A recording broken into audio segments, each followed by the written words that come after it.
we're going to go to our bio. James Maness, a native Tennessean, raised on a family farm, learned the value of hard work early in life, a principle that continues to guide him today. After earning degrees in information technology and business administration, he built a career as an IT manager for an international company headquartered here in the Nashville area. James and his wife Tracy, a fourth grade teacher at Rutland, have been married since 1998 and are proud parents of 2 teenage daughters. First elected as District 2 Commissioner in 2010, he later served as the city's longest serving vice mayor before being elected the 14th mayor of Mount Juliet in 2020. Mayor James Maness remains deeply involved in regional leadership and community boards and is a strong advocate for public safety, thoughtful planning, customer service, and government transparency. And now, Mayor Maness. Thanks, sir.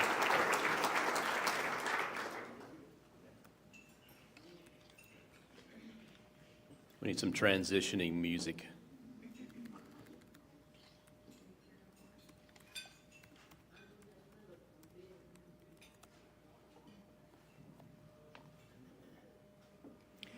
Well, we've all made it through the storms, I see. For me, we had a little moderate damage around the house. I'm still cleaning up some trees. Like I said, grew up on the family farm, so cutting wood is nothing new.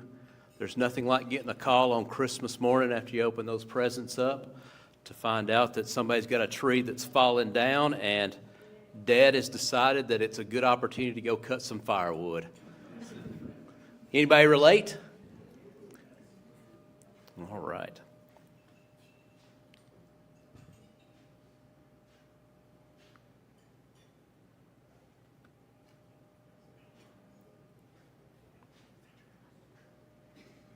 There's nothing like presenting with an awkward pause. We can talk more about firewood if you like.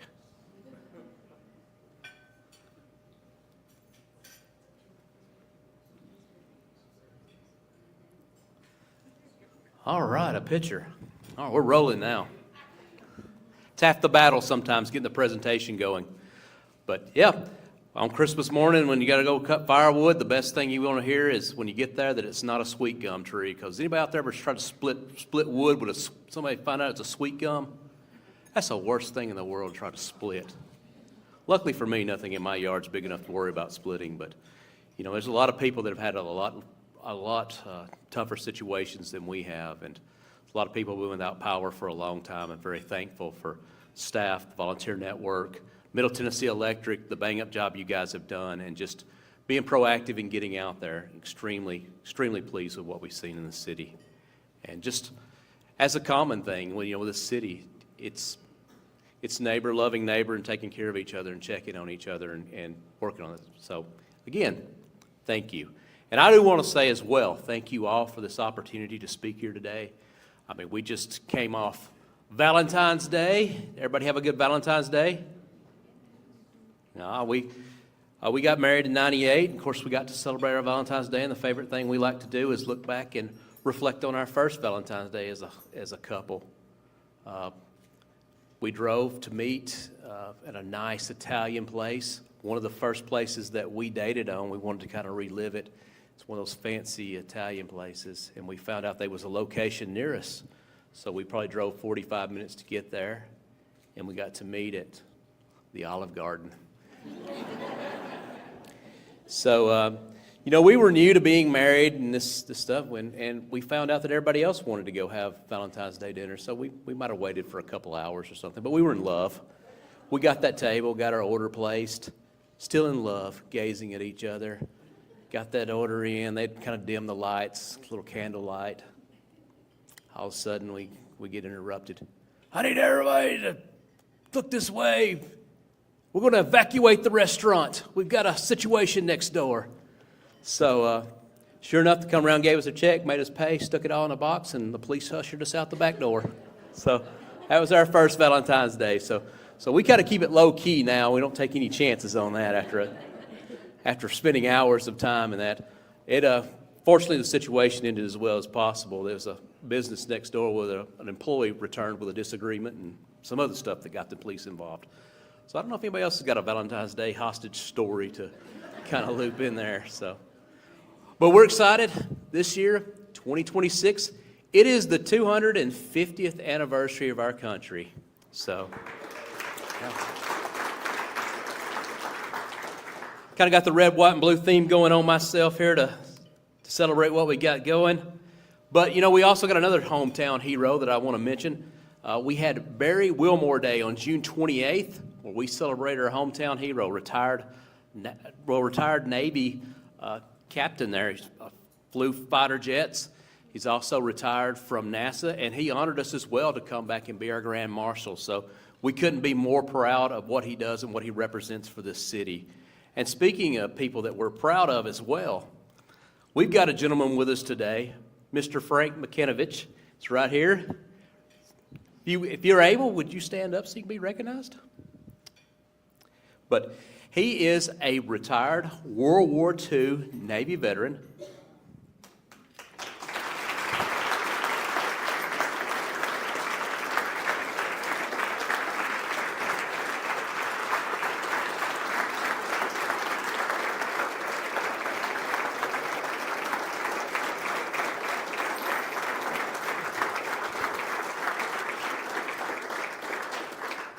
And we got to celebrate him and honor him. You recently had a birthday.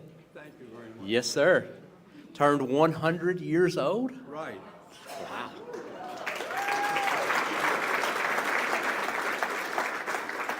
Thank you, sir, for your service.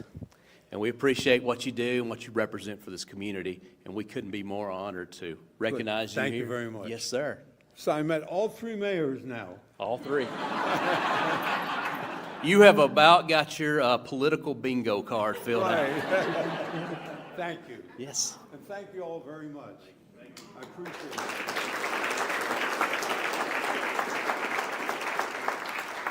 Well, I get to stand here before you today. We're talking about the state of the city. And I'm proud to announce that the state of our city is strong, very strong, in fact. We've got a great community, a great sense of community here, and a lot of support, individuals backing each other, and a city and with staff that go out of their way, go above and beyond every day to make this city what it is. So I am more than happy, more than pleased to stand here and present some of the accomplishments the city has enjoyed over the last year and talk about some of the things that we have and the positions that we put ourselves in for our future as a community as we plow forward. One thing that we're excited about, recently applied for a grant from the federal government. We ask, hey, I'll back up just a little bit. TDOT says, hey, if you want to move up the interchange on this thing, bring a few more $1 million to the table. So we did a little apply. Matt White, also known as $1 Billion Matt, stepped up. Hey, did the application on this thing. We were really hoping that we would maybe get 100,000, $1 million, maybe two. And we got a call, and it was a call, and they said, well, I don't know if we can do the 25. Would you be okay with 12? I think it was 12 was the number somewhere in there. I was like, well, we'll find a way to make do. And as it worked out the process, come back in the end, we say 25, but total transparency here, 24.6 million that we got for that thing. Now, what that does, it's a federal highway administration grant, and we have to be in construction by 2029 on the interchange for the grant. So we've got that obligated to the project. Combined with that for the state, we're really hoping to get that, and we got a coming soon 2031. So if we can get the construction off in 2029, we can get that thing completed by 2031, and we're really excited. Thank you, Matt, for the efforts, all the staff that's put together on that thing. A lot of work to get us to where we're at. We've also got South Mount Juliet Road that's coming together right away, about 80% complete in pre-construction. Old Lebanon Dirt Road, Golden Bear Gateway widening there in front of Mount Juliet High School. That is set to go to construction this spring. We've also got Beckwith South, Pleasant Grove Road, East Division Street. All of those projects are in the work. They're in what we call the environmental phases on it. It's pre-construction phases, but these are steps that we have to get through before we can get those to construction as well. And also excited, you got another grant $5.1 million, which is a Safe Streets grant, and that's going to go to 5 different streets in the city for improvement. Sunset, Nonneville Road, Curd Road, Providence Trail, and then there's 2 projects on West Division Street that we're very excited about. This is a grant to the city, going back to some of the studies that we've done in the past to make this with some safety improvements. Also, I don't know if anybody's noticed, you can drive over the railroad tracks on North Mount Juliet Road, and if you have a drink with you, you don't wind up wearing it. So a lot of project, that's a city-funded project that's come together nicely. We're very excited about the work that's gone in to make that happen. It's been well, I've gotten a number of calls over that for years. The alignment shops out here, I'm sorry about the business, but it's one of those things that had to be addressed. Also got a new road that's opened up as well. This is going to connect Summit Boulevard to Purple Martin Way to reduce congestion on Beckwith Road. Excited about that opening. Also, that's going to take you over to Golden Bear, and we got another exciting project, a 50-50 state grant on that one, lighting up the interchange there at Golden Bear Gateway interchange. So we're going to light that up. It's really going to highlight some of the things that we see coming along at that intersection. Had Sprouts. Now, Sprouts, the development out there, the developers that work together to work with the city for the traffic signal light out there, the project warranted the light. The development is 100% paid for that. That's also provided connectivity across there that take you all the way to East Division Street. So save the taxpayers almost $500,000 on this project. And our greenway system, 13.62 miles. Has anybody walked a mile?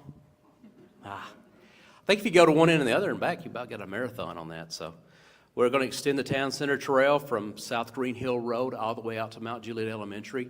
That's the final phase on that project. Linwood Station, a development that's coming online, they're extending it from the train station all the way down to Clemens Road. So you'll be able to go from Clemens Road to Mount Juliet Elementary on the Town Center Trail. McFarland Farms development, the greenway there, they will extend from Robertson Park, take it underneath the bridge. That's the Stoner Creek Greenway. So we'll see the extension that's coming on that. Town Center Trail, of course, Phase 3, not Town Center Trail, but the other greenway, we're extending, it's got Phase 3 of that coming online. Plus, we've got the sidewalks that are going to go from Nonneville Road down to Green Hill High School. You know, I see a lot of people out walking that path between there and the high school, so that's going to be starting this spring as well on Phase 3.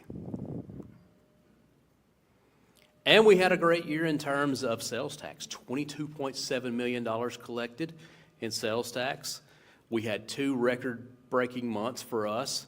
We had a $2.4 million January in 2025, and then we also saw a second $2 million month in June of 25. Then we recently came back and broke the January numbers again. The January numbers are the numbers we get is what's collected in December, so that reflects the Christmas shopping. So we see those numbers in January. We saw another this recent January numbers of $2.55 million collected in January. So thank you for doing your part and shopping here in Mount Juliet. That's an increase of a little over 8% of what we've seen last year. So overall revenues for fiscal year 2025 are up about 5.5% over the previous year. So again, thank you for shopping Mount Juliet. We see where our funds, our revenue sources on this. You can see that sales tax makes up just right at 50% of our revenue. That's why we talk so much about shopping Mount Juliet, keeping your business here, keeping it local, and for every dollar that the city collects in sales tax, the same dollar is going back to fund our school systems. So keep the money here for our city, for the city services, and to help support our schools. And speaking of that, you've got options. We got Sprouts that's opened up. They opened on October 17th. A big crowd out there wrapped around the building, circled over another line. I've never seen so many people in my life want to go grocery shopping. I mean, I'm serious. A line, I thought there'd be a few people there want to get in there and try out Sprouts, but man, I don't know what they're doing there. That's like a cult following to get in there. They was wrapped around the building. Anybody tried Rooms to Go yet? they've opened. They were going to have a ribbon cutting grand opening ceremony, but the weather kind of got in the way. But they're open. We're excited to get there. That is a nice store that they've constructed there on that. And if you'll think back just a few years ago, that's sitting right where a road used to be. And we've had that road moved. That's just paving a way for the interchange to come in. All these things that we were going to have to take, that were going to take place at taxpayer expense, being taken care of by the private sector, and putting something there that's giving back to the community as well. And another option to shop for furniture too. Anybody heard of this place? We've got Texas Roadhouse opening up very soon here off Golden Bear Gateway. Is there anybody here who's not eaten at Texas Roadhouse? Ooh. All right, we got one. Anybody else? Two? Oh, I need more than two. I hadn't eaten there lately. Well, I haven't eaten there since I went and visited my kids. They're in Johnson City, so there's Texas Roadhouse out there. But all right, I got 2 gift cards in for anybody who hasn't been.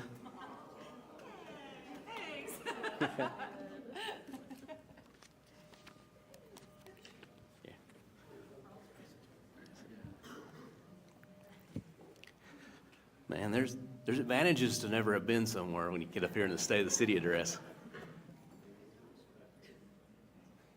But we talk about the sales tax and the business opportunities going there. Also reflects back into our expenditures and what we do as a city, and particularly what we value as a city. There's a saying, if you want to know what's important to somebody, show me their checkbook, and it'll reflect their values. And as a city here, you can see 24% of our spending is going to our police department, another 20% to fire and EMS. A city heavily invested in public safety. We spent roughly $33 million that we have planned in capital projects. And we're very excited, too, that we're one of only 7 cities in the state to have a AAA bond rating by Standards & Poor's. So appreciate that, all the work that staff does. And of course, the Board of Commissioners and their efforts and city leadership to make this city what it is. And one of the things I get a lot of feedback for every year is just how well this city looks. And it's not an accident. We have these gentlemen that get out there, and they said over 8,000 plus miles cleaned every year. I think they're counting the same roads twice there or something like that. But they work very hard to keep our city clean. There was a gentleman, they opened up a business over in Providence, and they come there, and he says, through the process, the approval process, he goes, I thought y'all were very hard. Y'all were unfair on us. You made us do all kinds of stuff to our business that we don't have to do at our other locations. And I said, yeah, we've got high standards. And he says, but then when I get off the interstate, I take a look around at this city, and he says, there's also something here at this city that I don't have at my other locations either. He goes, it's so clean. He says, there's not trash laying on the roads.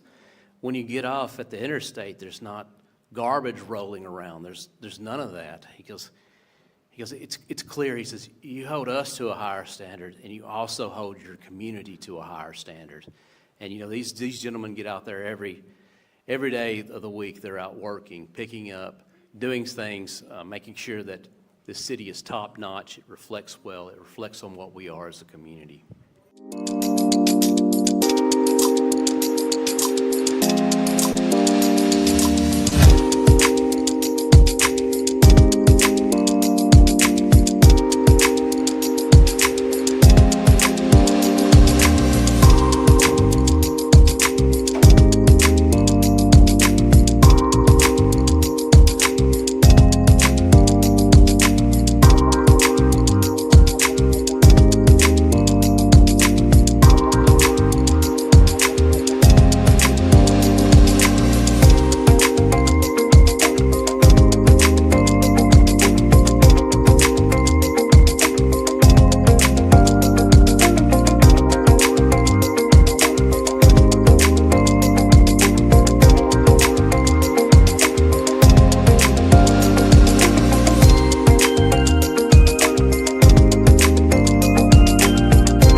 if you haven't been able to visit the new police station that we have as the city of Mount Juliet, just kind of give you a little sneak peek tour there.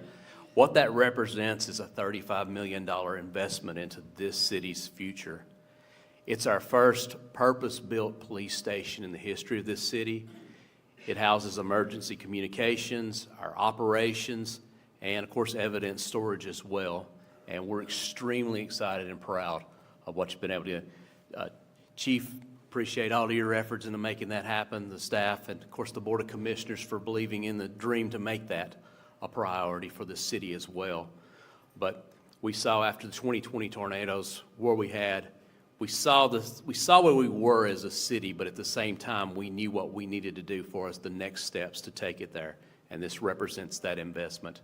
What it's led to, fourth overall safest city in the state. That's the men and women of the Mount Juliet Police Department that get out there. As an elected official, I'm the guy that just makes sure that they have the support that they need to do that job. And if you look at cities over 15,000 in size, 15,000 population, we are the safest city in the state of Tennessee for any community that's out there that's over 15,000 in size. And that's saying a lot. We border a major metropolitan area, so we have to be very proactive in what we do as a community. We continue to see declines in our crime rate. We're looking here at vehicular burglaries and all-time thefts that continue to decline. We're very excited about that. Also started another initiative called the Safe Cities Initiative, and that combines advanced response with better detection. These are the empowering tools that our police department needs to effectively ensure our safety. Also, got an exciting upgrade as well for our fire department. Station 3, we will be having the hose uncoupling ceremony, also kind of similar to a ribbon cutting, but it's a hose uncoupling. That will be on March 6th. And I want to make sure if you're available, be there. It's a celebration of what we've been able to accomplish, part of our investment into that. This station is going to replace the one behind City Hall. The station there was built, we think, somewhere around 1950.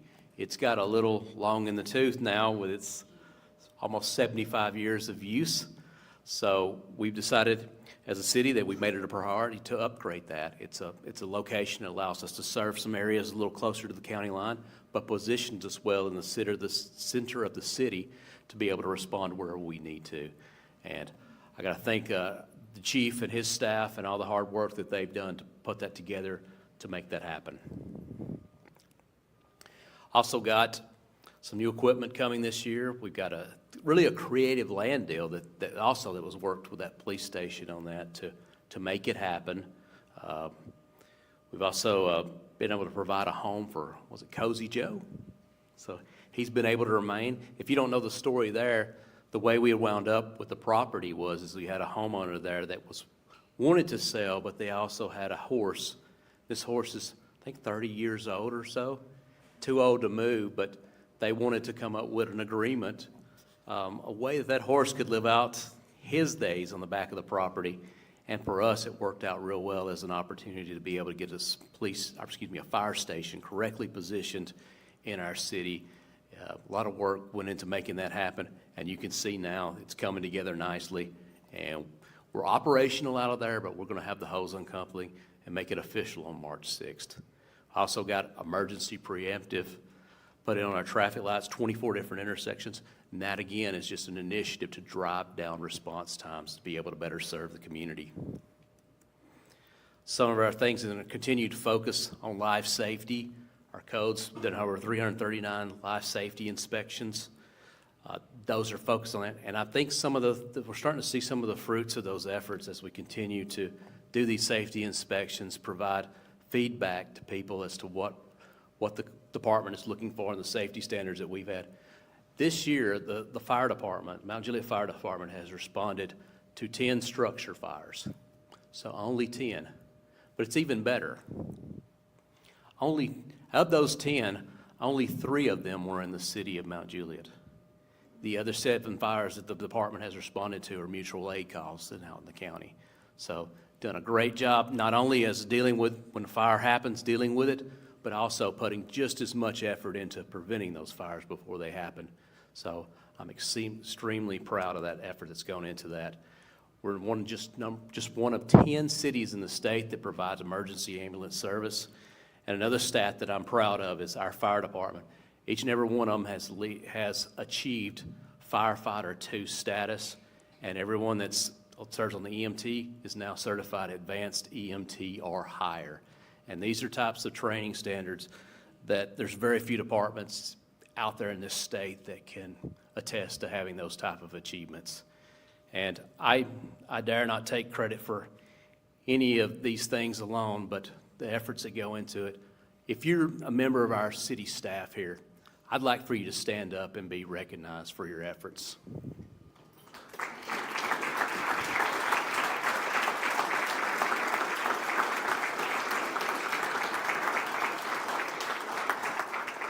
I also want to point out that we've got one 30-plus year veteran that this year is not on this slide, and that's Miss Sheila Luckett. She's retired, and her position really the role's been filled by 2 people now. Miss Jennifer Hamlin now serving as our city recorder, and our deputy city manager. Our police chief, Mr. Michael Mullins, has moved into the role as deputy city manager. That's created a opening, and Tyler Chandler has been promoted to our police chief, so appreciate them and the efforts, but this is an effort that the staff goes above and beyond. They're just not out talking Mount Juliet, they're living it every day and making it happen. And also, I've got one other group of people that I have to mention, and that's our Board of Commissioners. If you're an elected official, Board of Commissioners, stand up, please, to be recognized. Got Art Giles here with District 1, Jennifer Mullally and Mr. Scott Hefner here, and they all represent 3 of the districts in the city. And, you know, it's a team effort. Everybody's got diverse backgrounds and stuff that we have for our skill sets, what we've worked on, and we like to think we come together as a good team to really hash things out and keep the city on the right track. So I appreciate your step. I just say thank you again for this opportunity today to address you. This is a strong city, and I'm proud to be its mayor, and I'm proud of what it's going to do, and I'm proud of the accomplishments in the future we have. So thank you again.